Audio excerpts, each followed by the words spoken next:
The courtroom holds its breath.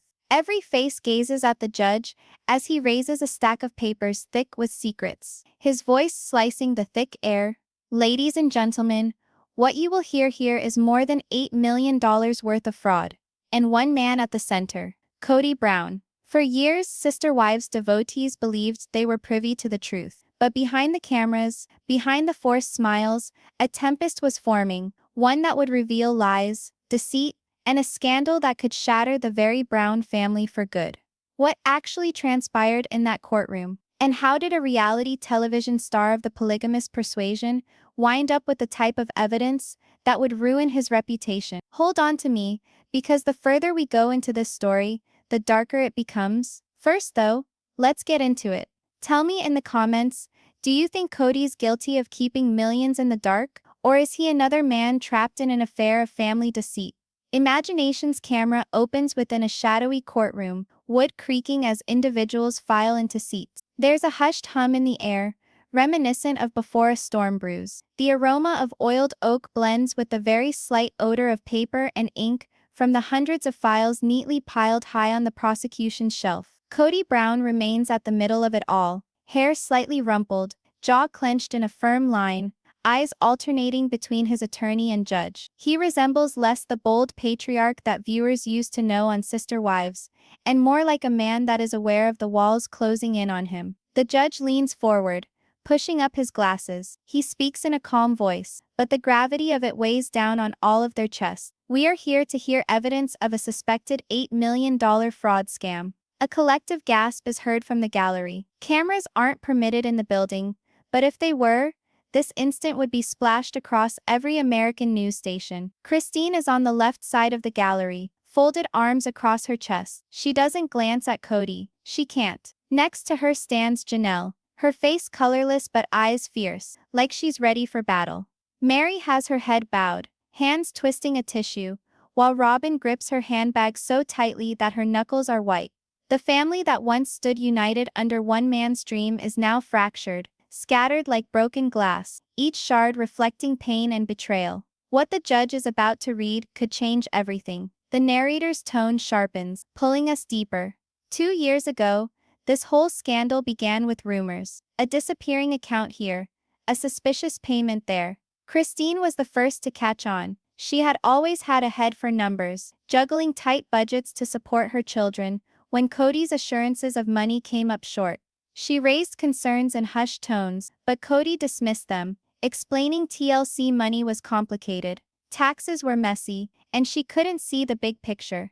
But as land deeds, loans, and clandestine accounts started to emerge, the narrative changed. Millions had shifted, funds that were ostensibly owed to all of them. The data depicted a man who employed charisma and domination to distribute resources where he chose, often toward Robyn. And now the truth was finally being pulled into the daylight. The whispers in the courtroom increase as the prosecutor rises, clutching a fat binder labeled Exhibit A. He faces the judge. Your Honor, these records indicate a systemic diversion of funds, $8 million worth of assets, hidden through hierarchical accounts linked with Mr. Brown and his associates. Kody adjusts in his seat, his jaw clenched. His lawyer bends forward, speaking in a hushed tone. But Kody's head shakes. He wants to be tough, not shaken, but his hand shakes as he adjusts his tie. Christine's eyes blaze into him, but she doesn't budge. She craves justice. For years she was silenced, her fears belittled, her sacrifice underestimated. Now she sees the man who belittled her being made to account for what he has done. The further this trial goes, the more treacherous the secrets. But what makes this moment so explosive is not only the money, it's the betrayal. Every single wife in that room has been touched by the scandal. Meri, Kody's first wife, once gave up her legal standing, so Kody could marry Robyn and protect the family. That decision destroyed her trust, and now after hearing that millions could have been diverted away, she can't help but think if she was cheated from the very beginning. Janelle, down to earth and sensible, had sunk her money into the family's dream of property, Flagstaff land. Kody passed promises of houses for all of them, and now she sits here, seeing that the land was probably a front for money games. Robyn, oh Robyn. Tears fall from her face as she tightens her purse. To everyone else, she's the devoted wife, the one who stayed by Kody's side regardless. Now, however, her name is appearing in those financial records, accounts for her companies, payments to her. Is she a victim or an accomplice? The court hasn't ruled, but the glares of Christine and Janelle speak volumes. They don't believe her. Where loyalty is the best disguise, betrayal wounds the deepest. The judge clears his throat and starts reading verbatim from the documents. Bank transfers of $2.3 million, diverted via personal accounts, holdings and properties worth more than $3 million, fudged in records of family trusts, more money diverted from shared incomes, amounting to about $8 million. Gasps resound through the courtroom. Christine's eyes close, her lips compressed as tears well up. Meri head shakes and whispers to herself. Janelle releases a harsh breath, her facade of calm at last shattered. Kody attempts to keep his mask in place, but perspiration beads at the forehead. He reclines, folding his arms like a man attempting to construct a barrier against the unstoppable. The wall is crumbling, however. And here's the bit that no one expected. The proof isn't in the papers, it's testimony. One of Kody's loved ones is going to testify. The courtroom doors swing open, the creak resonating like thunder in the hush. A witness approaches, escorted by the bailiff. The gallery leans forward, hearts racing. Even Kody's kids, in the back, whisper to each other in shock. The gavel of the judge bangs softly. We will proceed with testimony now. The witness sits down, touches the Bible with one hand, and affirms to tell the truth. Everyone looks to discover who it is, and the instant Christine looks at their face, her hand shoots up to her mouth. Even Robyn stifles a little cry. Kody, his eyes go wide, his mouth opens. He wasn't anticipating this. Not this individual. Often the worst betrayals are done by those you thought would never betray you. The imagination camera blacks out, leaving us hanging on the verge of discovery. The room freezes, all ears strain to hear the witnesses' footsteps as they approach the stand. The gavel of the judge has barely sounded before it seems as though all the air has been drawn out of the room. And then everyone knows who it is. It's not a stranger. It's not an expert brought in for hire. It's someone from within Kody's own realm, someone who understands him more than anyone else. Gasps circulate the gallery as the bailiff guides the witness into the chair. Kody's face turns red. He nods his head slowly, forming words that everyone can't quite see. The judge's tone is measured. Even state your name for the record. The voice is calm, albeit with an edge of anguish. My name is Logan Brown, Kody's oldest son, the son who once looked up to him as a hero. The man who now sits under oath, ready to testify against his own father. When blood turns into testimony, the courtroom becomes a battlefield. The gallery erupts into gasps. Christine holds Janelle's hand so hard that the knuckles turn white. Janelle stands locked, her lips open in horror. Meri tucks her head, unable to believe the betrayal happening before their eyes. And Robyn? Robyn's tears stream down her face, her body shaking as she clings to the seat. Kody can't stay silent. He leans forward, his voice cracking as he addresses his son directly, though it's completely out of order. Logan, what are you doing? You don't understand what they're twisting. You're my son. The judge slams the gavel. Mr. Brown, you will remain silent until it is your turn to respond. Logan doesn't glance at his father. His gaze is still on the prosecutor, as though avoiding Kody altogether is the only means through which he'll make it through this scene. Sometimes the bravest voice is the one that refuses to tremble, even when it breaks your own heart. The prosecutor starts off softly, not wanting to push too hard. Logan, can you tell the court why you are here today? Logan swallows, his Adam's apple rising and falling. I'm here because I saw things that didn't add up, and I can't keep quiet anymore, even if it means speaking out against my father. The words hang in the air. Kody fidgets in his chair, shaking his head again, his fingers tightening on the edge of the defense table. Can you explain what you mean by things that didn't add up?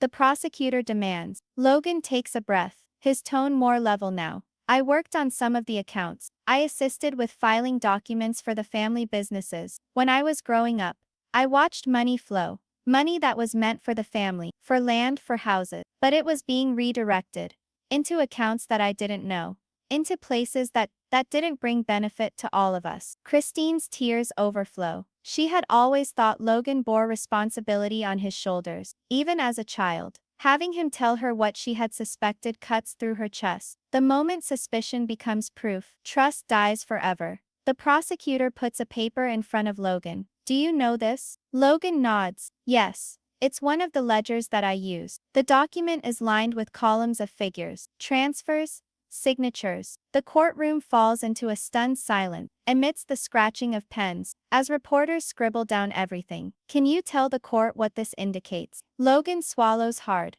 his hands clutching the sides of the witness stand. This indicates transfers of more than $1.2 million from the family account to an individual fund, one that only my dad and Robyn could access. Gasps spread throughout the gallery. Janelle closes her eyes, her jaw clenched in anger. Christine whispers harshly, barely audible, I knew it. Kody bangs his hand on the table, not able to contain himself. That's a lie.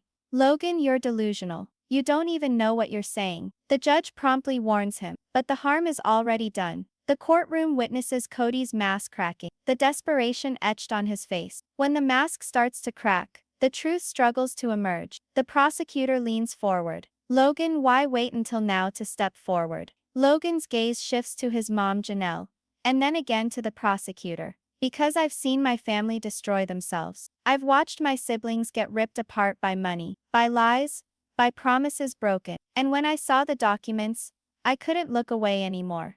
This is not just about us. This is about fraud. This is about millions. And this is about being held accountable. His voice shakes on the final word, but he regains his composure. The gallery leans forward with every syllable. Robyn hides her face in her hands, weeping hysterically. To some, her tears resemble guilt. To others, heartbreak. Christine glares at her isolate, while Meri sits frozen in her seat, as if time itself has been halted. Kody mutters angrily to his lawyer, but even his attorney's face has turned white. The tide is changing. Sometimes the strongest chains aren't made of metal, but silence, and once they're broken, nothing can reclaim them. The prosector nods to the bailiff, who passes Logan another sheaf of papers. These are duplicates of communications between you and your father. Is that right? Logan nods once more. Yes, texts and emails. I confronted him. I asked where the money was headed. He said not to worry about it, that I should mind my own business, that I was just a kid and didn't get the big picture. The prosecutor inquires, and how old were you when this exchange occurred? Logan's tone becomes harder. 25. The courtroom gasps in shock. This wasn't a teenager getting it all wrong. This was an educated, responsible grown man who had been silenced and dismissed by his father. Kody's hands tremble as he clutches at his tie, loosening it as if the air around him is choking him. The higher the pedestal, the harder the fall when the truth finally lands. The prosecutor withdraws. No further questions, Your Honor. The judge addresses Kody's defense. Would you like to cross-examine the witness? Kody's lawyer hesitates, looking at his client. He leans in, whispering, but Kody bangs his fist on the table once more. Yes, I'll ask him questions. The gallery is holding its breath. A father who is about to face his son under oath. A son who has already broken the silence with shattering truths. Kody stands up, his tone low but poisonous. Logan, look at me, while I speak to you. Logan raises his eyes slowly, the burden of years between them thick in the silence. Kody's head is inches from the microphone. Do you even know what you're doing? You're tearing your family apart. You're tearing me apart. Logan swallows hard, his tone unwavering. No, Dad, you did that yourself. The words land like a hammer in the room. The judge bangs the gavel, demanding order, but the echo of Logan's words lingers, sharp and undeniable. Sometimes the truth doesn't just wound, it severs. The gavel's sharp crack reverberates through the courtroom, but it can't drown out the sting of Logan's words. No, Dad, you did that yourself. Silence follows, thick and suffocating, as though the entire room has frozen in shock. Kody glares at his son, his chest rising and falling, his face red with rage. The self-assured patriarch of sister wives has disappeared. Standing in his place is a man trapped, desperate, and disintegrating before the whole world. The judge's voice is brusque, authoritative. Mr. Brown, calm down. This is not a family fight. It's a court of law. But Kody hardly hears it. His voice interrupts the silence, low and venomous. You don't get it, Logan. None of you do. They've manipulated everything. This is a setup. The prosecutor stands prepared to object, but the judge holds up a hand. Mr. Brown, If you are not able to keep your cool, the court will have you removed from cross-examination. When desperation drives the bus, truth and reason are the first to go under. Kody holds the edge of the podium, his knuckles white. He scowls at Logan, his voice shaking with rage. Tell them about the sacrifices I made. Tell them how I worked day and night to keep this family going. Tell them how those figures don't tell the story of the blood, sweat, tears that I shed. Logan sits upright, his face white but composed. You worked for yourself, Dad. Not us. You made decisions that left us scraping by while you stashed the money away. You shut us up with promises that never materialize. Janelle's eyes well up with tears as she hears her son stand up for the truth she had always suspected. Christine squeezes her shoulder, whispering, "He's so brave." Meri, although quiet, cannot suppress the look of pride and agony on her face. Robyn keeps her eyes cast down on the floor, her sobs stifled by her shaking hand. The gallery watches in rapt attention, every word digging the chasm between father and son deeper. The sharpest knives aren't made of steel, they're forged in betrayal. The defense attorney rises quickly, trying to regain control. Your Honor, I'd like to redirect this question. My client is, but Kody cuts him off, his voice cracking. No, they need to hear this from me. The judge narrows his eyes. Mr. Brown, this is highly irregular. Kody bangs his fist on the table for the second time, shocking the room. They must hear the truth. My truth. The courtroom erupts into murmur. The judge grudgingly gives him permission to proceed, but serves a stern warning. One more display of passion and you are out. Kody breathes deep, his body shaking, his voice laced with anger and desperation. Logan, you think you know everything. You don't. You think because you saw digits on a page, you comprehend the burden I've borne. I relocated that cash because I had to defend this family. Because without me, without my guidance, you'd all be nothing. The words dangle in the air like a cloud of smoke, thick and toxic. Christine slowly shakes her head, repeating, there it is. The truth he's been hiding all along. When a man holds on to control, his hold frequently exposes the decay that lies beneath. Logan doesn't bat an eyelid. His tone is steady, calm even as his father's becomes frantic. Defend us? You left us behind. You played favorite. You bled us dry. You let Mom labor, while you poured money into dreams that benefited only you and Robyn. The courtroom gasps once more. Everyone looks toward Robyn, whose crying increases, becomes more hysterical. She shakes her head, saying in a whisper, No, no, that's not true. He was protecting us all. But no one is convinced, not even herself. Janelle's eyes grow narrow as she gazes at Robyn's face. There is no malice in her eyes, only wearied recognition. She'd witnessed the favoritism, felt it, lived it, and now, being reminded by Logan, standing before a judge, she realizes the cracks are finally splitting wide open. When silence finally finds its voice, it's impossible to unhear. The judge interrupts, his tone steady. That is enough. This is not a theater for family conflict. Cross-examination will continue as it should. He points to Kody's lawyer. Counselor Reen and your client. The defense lawyer swallows hard, tugging at his tie like even he senses the tempest gathering. He leans into the mic. Logan, you've made some serious accusations. But do you have first-hand evidence that your dad committed fraud on purpose? Logan pauses. His gaze drops, his tone gentler. I have what I saw. I have records. I have his words when I questioned him about it. He said to leave it alone. The lawyer probes, sensing vulnerability. So what you're offering is suspicion, speculation, not concrete evidence. The gallery buzzes. Was Logan's testimony merely a matter of interpretation? But then see the prosecutor stand, a confident smile pulling at his lip. Your Honor, if it please the court, the prosecution requests permission to have a second witness called to support Logan's testimony. The judge nods. Proceed. When one voice is heard, it can be silent. But when two voices ring, the walls start to shake. The doors pen again. The creak pierces the silence. The bailiff escorts someone new toward the stand. This time the gallery leans forward in unison. Eager, terrified, desperate to know who else could step forward against Kody. Christine grips Janelle's hand, her pulse quickening. Meri's lips part as though she's seen a ghost. Robyn presses herself back against her seat, shaking her head in disbelief. The man moves into the light. Kody's face pales. His mouth falls open. His hand clutches the side of the defense table as if it's the only thing keeping him standing. The judge's deep voice thundered. State your name for the record. The voice is crisp, firm, and slices through the air like a knife. My name is Leon Brown. Meri gasps, covering her mouth. The courtroom bursts into shocked whispers. Leon, Meri and Kody's sole child, has come back, not to defend, but to testify. Kody glares at his child, his voice cracking a mere whisper. No, not you two. When the ones you believed would protect you turn out to be the ones who prosecute, then the trial has only just begun. The gavel bangs, silencing the pandemonium, as Session 3 reaches a stunned conclusion. The quiet in the courtroom is almost palpable. The judge has barely used the term fraud, and the walls seem to shut down on Kody. His smirky smirk is nowhere to be found now, replaced by a twitchy jaw.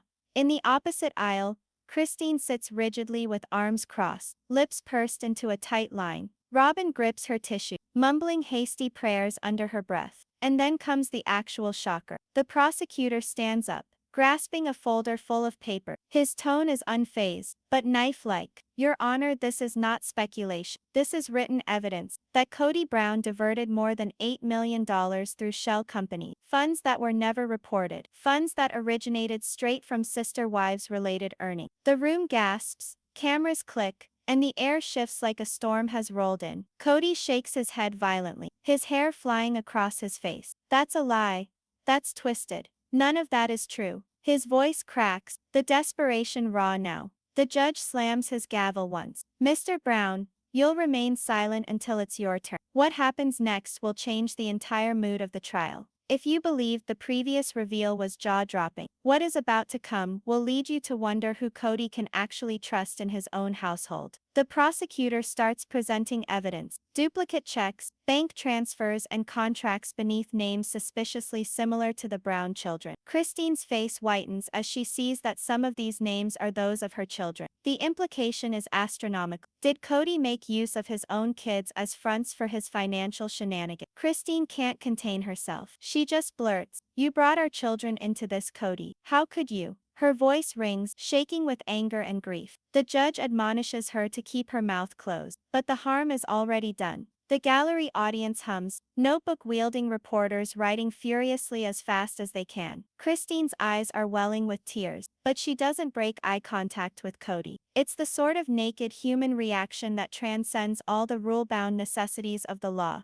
and reveals the full emotional expense of the deception. Kody spins, his face contorted with indignation. Christine, you don't get it. I did what I had to do to hold this family together. His words ring false. The jury perceives a man clinging to rationalization, not a man driven by circumstance. Right here is where things change. Because Christine is no longer merely a witness. She's going to become the voice that wrecks Kody's. Christine is summoned to the stand. She struts slowly, her heels clacking on the highly polished floor. All eyes are upon her. Every breath in the room halts. When she answers under oath and sits, the courtroom is electric, as if thunder waited overhead. The prosecutor doesn't dilly-dally. Mrs. Brown, did you ever knowingly sign any documents that transferred family funds into individual accounts under the control of Kody? Christine shakes her head resolutely. No, never. I trusted him. I thought he was keeping us safe, keeping the kids safe, but I didn't know what he was doing behind our back. Her voice cracks on the final words. She wipes at her tears but keeps going, her resolve growing with each sentence. We lived under his dominance, his dictate. For years.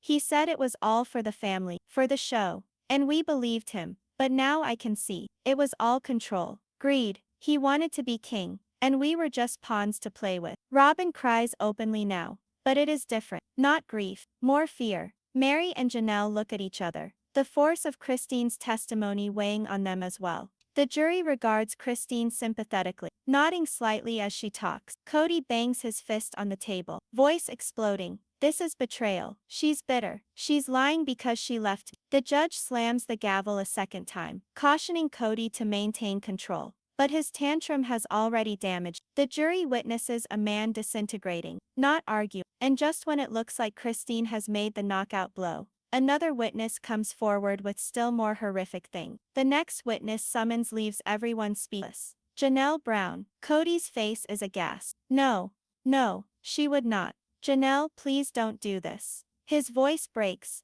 half order, half begging. But Janelle gets up quietly, her expression firm. She doesn't look at Kody as she heads to the stand. The hush is so oppressive. You can hear the sound of her shoes scuffling on the floor. Seated, she bends forward toward the microphone, her voice firm. I didn't want any of this to come out. But the truth has to be told. The prosecutor cracks a smile, feeling the moment. Mrs. Brown, what do you know about the accounts in question? Janelle breathes slowly, then releases the burden of her testimony like a sledgehammer. I learned years ago Kody had opened several accounts in various states. He said it was to protect the family's future. But when I questioned it, he became upset. He instructed me to cease digging, that I was being unfaithful. When I pushed further, he threatened that I'd lose everything. My children, my house, my security, if I did not comply. The jury gasps audibly. Christine bursts into tears, covering her mouth with her hands. Meri shakes her head in disbelief at the betrayal. And Kody? His face is beet red, his whole body shaking with rage and humiliation. He yells across the courtroom, Janelle, you're twisting everything. I gave you everything. How dare you stand there and tear me apart like this? But the jury is no longer looking at him. Their gaze is upon Janelle, who sits erect in spite of the tears pooling in her eyes. This is the time when the trial goes from Kody against the state to Kody against his own wives. The judge grants a recess, feeling the tempest brewing in the air. As everyone stands and shifts, the tension is choking. Kody bangs his papers on the desk, glaring at Janelle and Christine, as if they have backstabbed him. Robyn hurries over to him, whispering wildly, we can still do this, Kody. Don't give up. Please don't give up. But Kody doesn't react. His chest rises, his fists balled tight, his eyes fixed on the jurors as if he can will them back into his favor. For the first time, the king of the Brown clan appears like a man trapped and desperate. The camera operators outside are already broadcasting live, shocking testimony from not one but two sister wives. The case against Kody Brown has taken a devastating turn. Inside, as the gavel comes down to bring court back into session, everyone in the room knows this trial is no longer about money. It's about betrayal, truth, and survival. And as session 4 closes, one thing is undeniable. The deeper the evidence goes, the closer Kody edges to losing everything. The lights in the courtroom appear blinding, drumming down on Kody as if the universe is spotlighting him. The judge bangs his gavel, calling for order, and the audience falls silent. But the atmosphere is the kind of silence that feels capable of shattering from pressure. Everyone knows, this is the moment of truth. And then the hook. The prosecution will now present its final piece of evidence. The words dangle heavy. Even Kody freezes, his characteristic bluster slipping away into something close to childish. Wide eyes, locked jaw, shallow breathing. For the first time he appears frightened. If you thought that the previous sessions depicted betrayal, what is about to be exposed will shake the very core of Kody's universe. The prosecutor walks over to the judge's table, submitting a flash drive. Grainy images flash on the projector screen. Emails, contracts, signatures, all tracked back to Kody. But it is not the documents that cause the room to explode. It is the recorded phone call. The prosecutor hits play. Kody's voice echoes in the courtroom. Listen, if the money goes in Robyn's name, no one can trace it back to me. Christine's too nosy, Janelle's questioning, but Robyn will keep it safe. She owes me, she'll protect me. Gasps run through the gallery. Robyn buries her hands in her face, weeping helplessly. Christine scowls, her rage overflowing. Janelle closes her eyes, shaking her head slowly. And Meri? She leans forward, muttering under her breath. Finally, the truth. Kody leaps to his feet, screaming, that's out of context. That's not what I meant. They twisted it. His voice breaks, his desperation seeping through every syllable. The judge bangs the gavel. Sit down, Mr. Brown. But the harm is already done. The jury glowers at Kody with disgust and incredulity. The tape is more than proof. It's a confession, an opening into the web of manipulation he wove for his wives. And just when you think the courtroom reached its climax, one of the wives rises and issues the most devastating blow yet. Robyn wipes away her tears and suddenly stands up. Her body trembles, but her voice, when it finally comes, is quiet but biting. Your Honor, I cannot remain silent any longer. The courtroom gasps once more. Even the judge is taken aback. Mrs. Brown, you're not on the stand. Robyn nods, crying, I know, but I need to speak the truth, because I just can't bear this weight anymore. She gasps, looking at Kody. Yes, I helped him. I signed documents I didn't know. I put money in my name because he said it was to protect our family. But in my heart, I knew. I knew it wasn't right, and I said nothing because I loved him, because I believed loyalty was more important than honesty. The whole courtroom comes to a standstill. Christine's jaw hangs open, Janelle clasps the side of her chair, and Meri outright gasps aloud. Kody's face contorts with horror. Robyn, no. Don't do this to me. Don't you dare turn on me now. But Robyn doesn't let up. Her voice gets louder. You manipulated me, Kody. You manipulated all of us. You said we were one family, one unit, but it was all about you. About your authority. About your dominance. And I can't shield you any longer. Robyn's admission isn't just dramatic. It's the final blow to Kody's excuse, and it leaves him totally vulnerable. The prosecutor nods seriously, taking advantage of the moment. Thank you, Mrs. Brown. No further questions are necessary. The judge regards Kody seriously. Mr. Brown, this testimony is a direct contradiction of your own words. Would you like to say anything in reply? Kody's body trembles as he grips the table, his knuckles white. His voice rises into a frantic shout. They're all lying. Christine left me. Janelle betrayed me. Robyn's weak and Meri's bitter. They're jealous. They always wanted to see me fall. This is a conspiracy against me. His tirade gets out of hand, his voice ringing off the walls. The jury squirms. The judge finally bangs the gavel, so loudly it rings out like a gunshot. Enough. The room is met with shocked silence, and amidst that silence, Christine speaks, but loudly enough for all to hear. It's not a conspiracy, Kody. It's the truth. The judge requests closing arguments. The prosecution is sharp, painting a picture of greed, manipulation, betrayal. They point out the $8 million, the recordings, the testimonies, but the defense, they're stumbling. Kody's lawyer stammers around misunderstandings and family disagreements, but even he appears like he doesn't have faith in his own words. Kody jumps on him twice, whispering manically, shaking his head, insisting on control. It makes it worse. The wives sit quietly, their faces masks of pain and fatigue. They've borne these secrets all these years, and now they're released at last. But at what price? The public shaming, the betrayal of trust, the destruction of family, lingers in the air. And just as the jury is about to vote, the judge pulls a stunning surprise no one anticipated. The judge clears his throat. Before we adjourn, I have to tell the court of one more thing. The IRS has now launched an investigation into Mr. Brown's finances. This trial is just the tip of the iceberg. The room explodes. Reporters rush for the doors, calling phones, muttering frantically. The wives exchange shocked looks, realizing this terror is barely begun. Kody? He collapses back in his chair, his color gone. For the first time, he doesn't struggle. He doesn't cry out. He simply sits there, a broken man gazing at the ground. The gavel comes down. Court adjourned till tomorrow. The courtroom slowly drains, but the tension hangs like smoke after flames. Outside, the flash of cameras, the cries of reporters, and America holds its breath, waiting to find out how it all ends for the Brown family. And as Session 5 comes to a close, one thing is certain: Kody Brown's empire has fallen apart, and the ultimate decision will be whether or not he loses not only his family, but also his freedom. The sun rises in the morning and filters through the courthouse's tall windows, casting long shadows upon the floor. Already outside the courthouse, reporters stand murmuring amongst themselves, speculating upon what is yet to come. Within, the tension has been alleviated.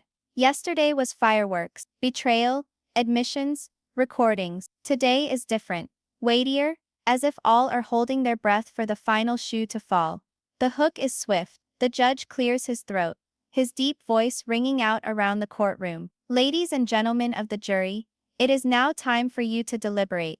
That single phrase ripples the gallery. Kody sits up in his seat, his eyes shifting nervously between the jurors and his wives. His kingdom is no longer his own. 12 strangers now control his destiny. If you thought the evidence was shocking, wait until you see how the jury behave behind closed doors, because their verdict won't be as straightforward as guilty or not guilty. The jurors march out of the courtroom, their faces impassive, Every step rings like a drumbeat to Kody's ears. He shifts closer to his attorney, whispering wildly, "They won't convict me. There isn't hard evidence, right? Tell me they won't." His attorney says nothing. That silence cuts deeper than any words. On the other side, Christine breathes slowly, relief and worry combining on her face. Janelle clenches her hands into fists, knuckles white. Meri sits rigid, her eyes looking at the table in front of her. And Robyn is shattered. She blots at her puffy eyes, her shoulders shaking as she slumps against the bench. The judge orders a recess as the jury considers. The gallery empties into buzzing corridors, but the family remains, and in that still moment, the internal wars rage anew. Christine cracks first. "Kody, you gave us hell. You lied to us, to the children, to anyone who trusted you. If you ever think I'll forgive you." She tenses, her voice breaking, unable to continue. Kody growls, his face contorted. "You always wanted to be the victim, Christine. This is what you wanted. Me on trial, embarrassed in front of the world. You couldn't stand me being in charge, could you?" Janelle snaps, her cool cracking for the first time. "No, Kody, what we couldn't tolerate was you treating us like property while you stashed millions. We trusted you with everything. Our lives, our children, our future, and you flushed it down the toilet for your ego." Meri's voice slices through, soft but piercing. "The reality is, Kody, you never desired a family. You desired control. And now you've lost both." The words hurt more than any cross-examination by a prosecutor. The courtroom is silent, but behind the scenes, the actual trial is taking place between Kody and his wives, and the emotional scars are deeper still than the monetary ones. Hours tick by. The jury remains undecided. Pundits cluster outside, filling the airwaves with conjecture. Ticker tapes read, "Kody Brown faces $8 million fraud verdict." Jury deliberates. Within a cramped jury room, 12 men and women circle a table laden with evidence. Their voices rise and fall, strained and measured. One woman reaches forward, tapping a folder. The tapes are incriminating. He confessed in his own words. A man shakes his head. "Yes, but intent counts." Did he intend to defraud? Or was he merely trying to safeguard his family money? That's the issue. Another juror sighs. Safeguard? He involved his wives and even his children in this. That's not safeguarding. That's manipulation. The argument intensifies. They're not balancing figures. They're balancing the morality, the betrayal, the destruction of trust. Back in court, the Browns stand in tense silence. Robyn leans over and whispers to Kody, her voice shaking. "If they convict you, if they send you away, what happens to us? To me? To the kids?" Kody clasps her hand in a tight, almost agonizing grip. "They won't. They can't. I won't let them." But his words are empty, his eyes wildly flicking, giving away the fear he can't hide. Each passing minute adds to the tension, because the longer the jury deliberates, the tougher the decision will be. Late in the afternoon, a note is delivered. The jury has come to an initial agreement, but it's not unanimous. They require more time. The judge delivers the news quietly, but the effect hits like a grenade. Christine closes her eyes, muttering a prayer under her breath. Janelle leans forward, her fatigue evident. Robyn bursts into new sobs, her body shaking with remorse. Kody, though, smirks weakly. "See?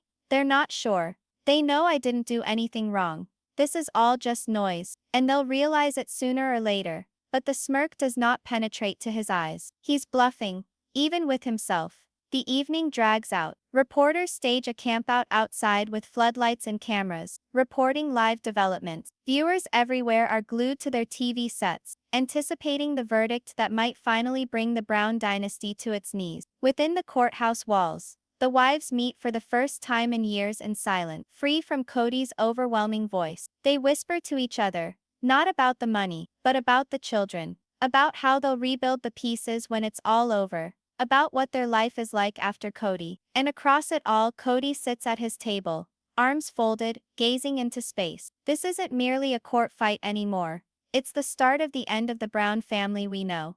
At last, as the clock strikes midnight, word arrives. The jury is ready. The judge tells all to return to the courtroom. The air is thick with tension, each breath heavy. News reporters burst in, cameras flashing. Wives sit down, their hands shaking, their eyes wide. Kody stiffens, pasting a face of confidence he doesn't have. The jury returns, their faces somber, their eyes inscrutable. The four-person stands, holding a piece of paper. The courtroom falls silent, so silent you could hear a pin drop. The judge nods. Have the jury reached a verdict? The four-person responds succinctly. We have, Your Honor. And in that instant, every single individual in the room, the wives, the journalists, the onlookers, and Kody himself, freezes and holds their breath. The document is given to the judge. He opens it unhurriedly, his eyes tracing the words. His expression shows nothing. The room hunches forward, all hearts beating. But before he makes it public, he clears his throat, prolonging the wait just enough to make the suspense hang intolerably. The verdict is prepared, but as yet no one knows what it will be. The judge's fingers close around the paper, his eyes scanning the verdict, as the entire courtroom waits with bated breath. The reporters edge forward, cameras pointed, prepared to snap the very moment that Kody Brown's destiny is decided. The wives hold their hands tightly, their faces strained with expectancy. And then the hook hits. In the case of State versus Kody Brown, on the charge of fraud exceeding $8 million, the room is quiet. No sniffles, no whispers, no noise whatsoever. Just a suspended moment, balanced on the cusp of history. This is it, the moment that determines if Kody goes home free or loses everything. Bear with me, because the verdict will leave you shocked in ways no one could have anticipated. The judge's voice slices through the stillness, like a knife. We, the jury, find the defendant guilty. Gasps erupt throughout the room. Robyn wails, falling into her chair. Christine's eyes well with tears, but they're not tears of grief, they're tears of release. Janelle comes forward, her hands shaking as though the burden of years has only just been removed. Meri sits rigidly facing forward, her lips clamped tightly, but her eyes shine with a fusion of pain and vindication. Kody's face goes pale, his jaw goes slack, his eyes scanning as if for an exit. He clutches the table so hard his knuckles turn white. No, no, this is not happening. You don't get it. I was defending my family. I was defending us. His voice rises to a shout, but there's more despair in it than rebellion. The gavel comes down. Order in the court. The judge speaks on, his voice firm and unrelenting. On fraud charges, Mr. Brown is guilty. Sentencing will be forthcoming, but let it be made known, the evidence, the testimony and the accounting trail, all establish intent beyond reasonable doubt. The words ring out like church bells pealing over a funeral. But this is where it gets even darker. Because the verdict is not the finality. What's to come will tear open the emotional center of the Brown family. Robyn leaps up abruptly, sobs streaming down her face. She addresses Kody, her voice cracking. I did everything for you. I trusted you. I stood up for you. And now you've left me to bear the shame too. Her words strike home like daggers. Kody reaches out to take her hand, but she moves back, falling into her chair. Christine looks at the sight coldly, her tone low but biting. This is what he's always been, Robyn. You just never wanted to see it. Kody slams his fists on the table. You think you're free of it? You think you're superior to me? None of you would have had anything without me. I built this family. I built everything. The judge raps the gavel again. Mr. Brown, take a deep breath, or I will have you taken from this courtroom today. But Kody won't quit. He addresses the jury, his voice shaking. You made a mistake. You don't realize what this means. I'll appeal. This isn't over. I'll fight to my dying breath. The jury, already exiting the courtroom, doesn't glance back. To them, the issue is settled. To the wives, the chapter is closing. But to Kody, the denial goes deeper than ever. Just when the judgment appears to be irrevocable, the judge makes one more statement that leaves everyone stunned to their very core. The judge puts on his glasses, his voice serious. Also, because of the federal status of some transaction, this case will now be sent to federal court for further probing. Mr. Brown, this could lead to more charges. The gallery erupts once more, the hum deafening. Reporters run out the doors to make the headlines. The wives sit frozen in shock, comprehending that this isn't merely the destruction of Kody's reputation. It could be the destruction of his freedom as well. Kody collapses into his chair, his body deflated. He's speechless for once. His lawyer comes closer, whispering hysterically, but Kody doesn't register it. He's gazing into the distance, the truth finally overwhelming. Christine speaks to Janelle, her voice a mere whisper. It's over. Finally, it's over. Janelle nods, her tears flowing freely. Even Meri, ever the stoic one, lets herself cry quietly. Robyn sits alone. Her crying is audible. Her whole body shudders. To her, the man she stood up for has become a stranger right in front of her. But before the final fall of the gavel, something unexpected occurs. And it's not from the judge, but from Kody himself. Kody stands up suddenly, his frame trembling. His voice thunders through the courtroom, half hoarse, half angry. You think you've won? You think this is fair? No, this is betrayal. By the system, by my wives, by all those who ever said they loved me. The bailiffs advance on him, but Kody shakes a shaking finger at Christine. You did this. You poisoned them. You made them all hate me, and you'll regret it. The room gasps, the wives recoiling in terror. The judge bellows, Mr. Brown, sit down immediately. But Kody's breakdown only serves to worsen the situation. He is no longer a patriarch, no longer a leader. He's a man who's been unraveled, laid bare to the whole world as desperate and broken. At last the bailiffs grab hold of him, pushing him back into his seat. His face is flushed, his chest pumping, his voice a hoarse whisper. This isn't over. And with that, the judge strikes the gavel. Court is adjourned. The verdict has been read. The family is in shambles. The cameras flash. The headlines write themselves. Kody Brown has been found guilty. But the real question is, what will his sentence be? The courtroom doors open once more and crack ominous. The tension is so thick it's palpable, weighing heavily upon the air itself. This isn't any ordinary hearing. This is sentencing day. Kody Brown will at last know if his life goes on in freedom, or incarcerated behind steel bars. Reporters pour into the corridor, microphones aloft, cameras flashing. Millions of people nationwide hang by their television sets, eagerly awaiting the words that will bring to an end one of the most unexpected fraud scandals in recent reality television history. This is the moment everything changes. $8 million, years of lies, betrayal, and courtroom battles. All of it has come down to one decision. Will Kody Brown walk away, or will he spend decades paying for his crimes? Stay with me, because the judge's ruling will leave you speechless. Within the courtroom, the air is charged. The jury has long since gone. But now the judge has the authority to determine Kody's destiny. The wives sit again, divided by unseen walls of emotion. Christine, serene but hard-eyed. Janelle, steady but quivering. Meri, calm, concealing her tempest. And Robyn, her cheeks smeared with tears, her face gray with fear. Kody himself sits rigidly at the defense table. His formerly polished swagger has broken down into a husk of a man. His hands flutter perpetually, his eyes fluttering about, but he is unable to look anybody in the eye. The judge speaks. Mr. Brown, this court has heard staggering testimony about your scheme of fraud, amounting to over $8 million.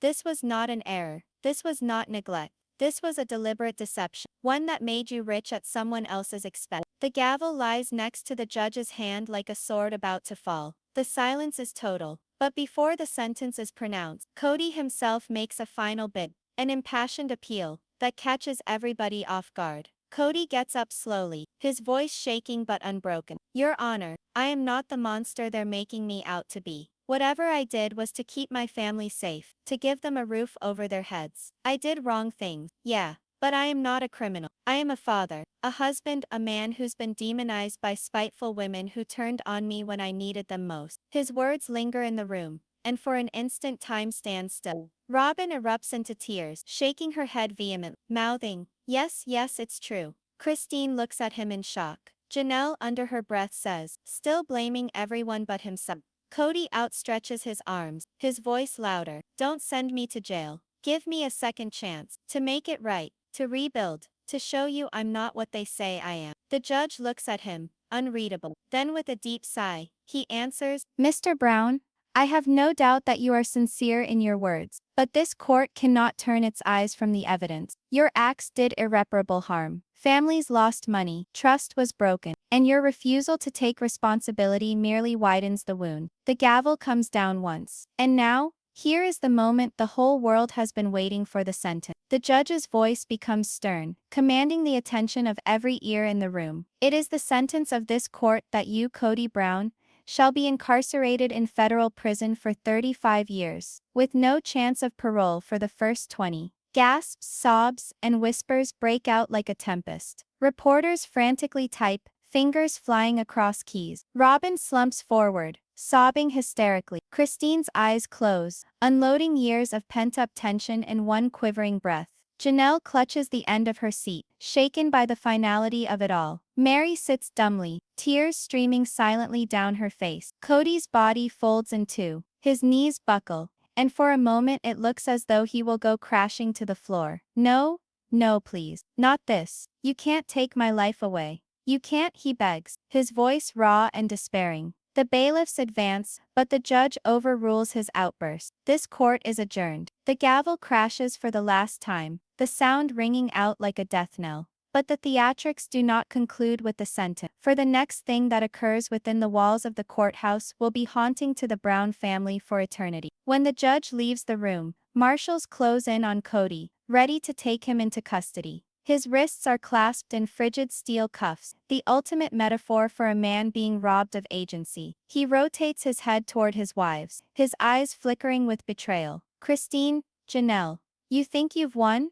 You think this is justice? You've destroyed this family. All of you have betrayed me. Christine stands, voice firm. No, Kody, you destroyed this family yourself. The words cut deeper than the sentence itself. For the first time, the mighty patriarch has no reply. His shoulders slump as the marshals take him away. Robyn screams in an attempt to run to him, but is restrained. Please, don't take him. He's all I have left. Her wails ring out as the doors shut behind him, condemning Kody to his fate.